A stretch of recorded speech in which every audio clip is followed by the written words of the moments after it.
在野这2天看到一些非常震撼的消息，值得跟大家好好分享一下。今天我们就来聊聊中国房地产市场的最新惨况，以及专家们对此的看法。首先，来看看最新数据有多可怕。根据某房地产研究机构10月3日公布的数据，今年前3季度，中国土地交易额同比暴跌 20%， 创下2010年以来的14年新低。这还不是最恐怖的，在中国所有城市，无论1线还是4线，房地产都出现了量价齐跌的崩溃局面。具体来看，1线城市土地成交量跌幅高达 32%， 成交金额更是暴跌 39%。2线城市成交面积、金额分别下跌 19% 和 39%。3、4线城市成交面积下跌 20%， 金额狂跌 31%。价格方面，1线城市房价已跌至19625元每平方米，2线城市更是暴跌 25% 至4707元每平方米，3、4线城市也跌了 14%， 只剩1657元每平方米。在野认为，这些数据反映出中国房地产市场已经陷入绝境。你想啊，连1线城市的土地都卖不动了，这说明什么？说明连开发商都看不到希望了。更可怕的是，现在全国只有一半的百强房企还在拿地，另一半已经完全停止投资了。这不就是房地产行业的末日景象吗？说到这儿，不得不提9月26日的一次高层会议。你猜他们怎么说？他们居然说要促进房地产市场止跌回稳。在野听了都想笑，这不是在自欺欺人吗？回顾一下历史，2021年9月恒大暴雷时，高层就严重误判了形势，认为只是个别问题。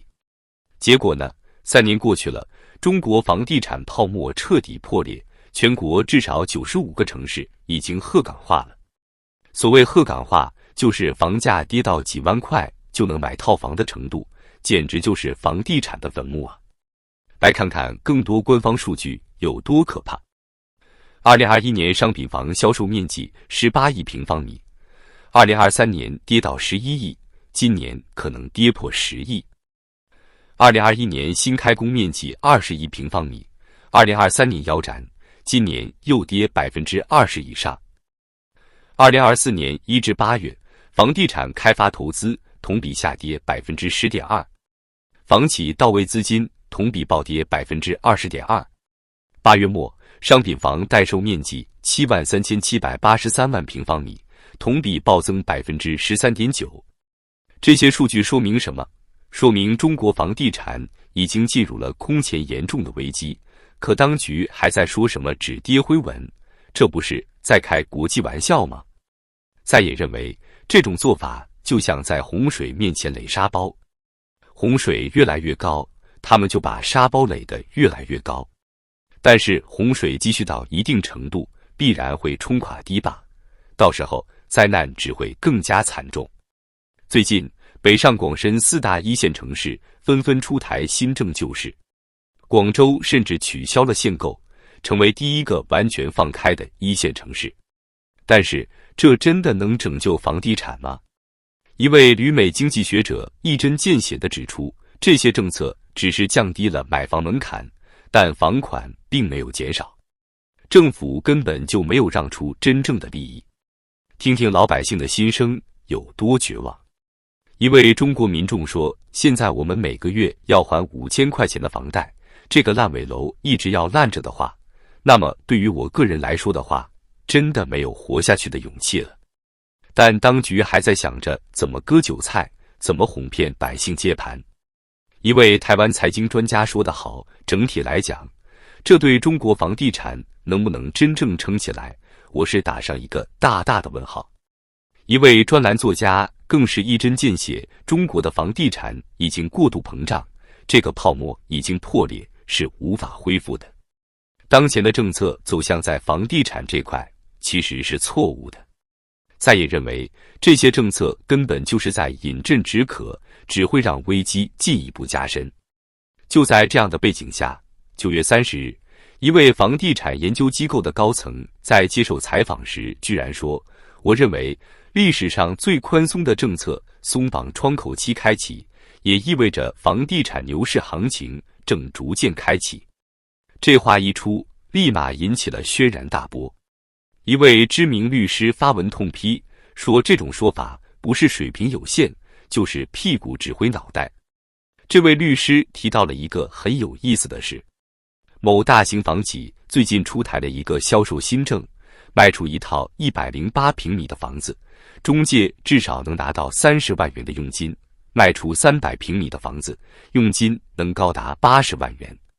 这位律师说得好，如果按照某些专家所说的房地产趋向牛市行情，房子那么好卖，房地产商何须在此刻砸重金卖房？再也觉得这话说得太对了。如果真的是牛市，还用得着给中介这么高的佣金吗？这不是明摆着房子卖不动吗？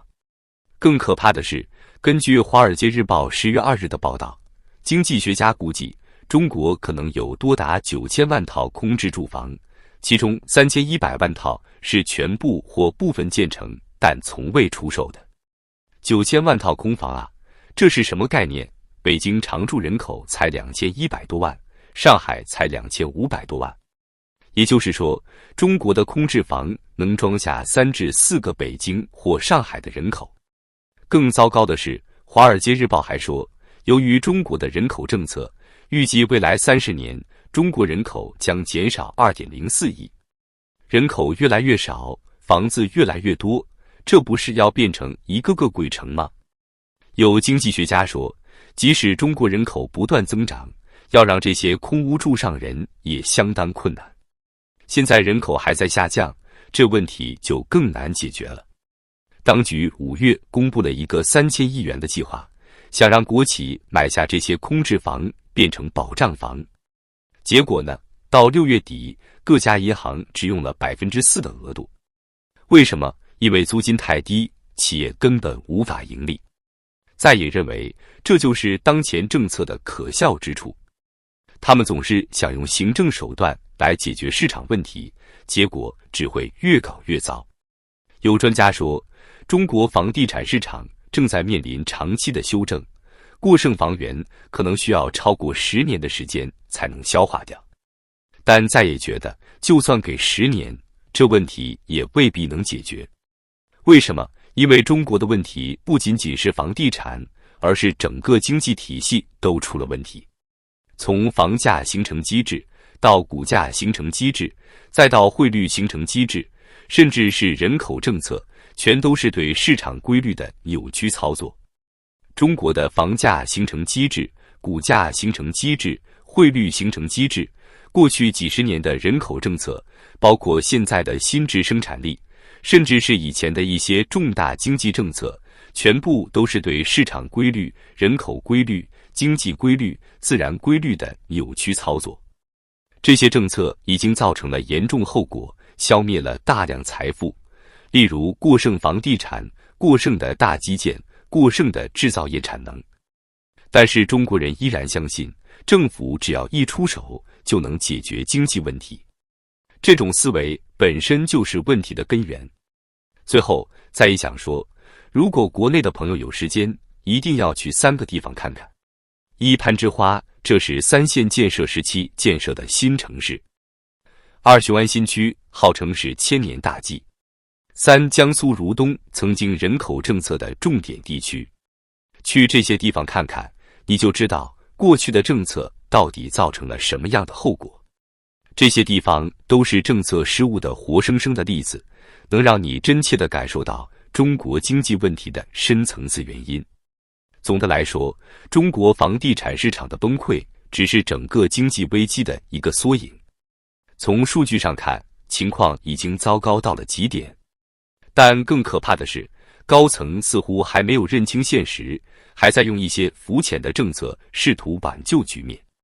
这种做法不仅无法解决问题，反而可能会让危机进一步加深。作为普通民众，我们能做的就是保持清醒，不要被一些所谓的专家和官方宣传蒙蔽了眼睛。记住，市场规律是不以人的意志为转移的。无论如何粉饰太平，经济危机的阴霾已经笼罩全国，我们必须做好长期应对的准备。好了，今天就聊到这里，非常感谢大家的观看，我们下期再见。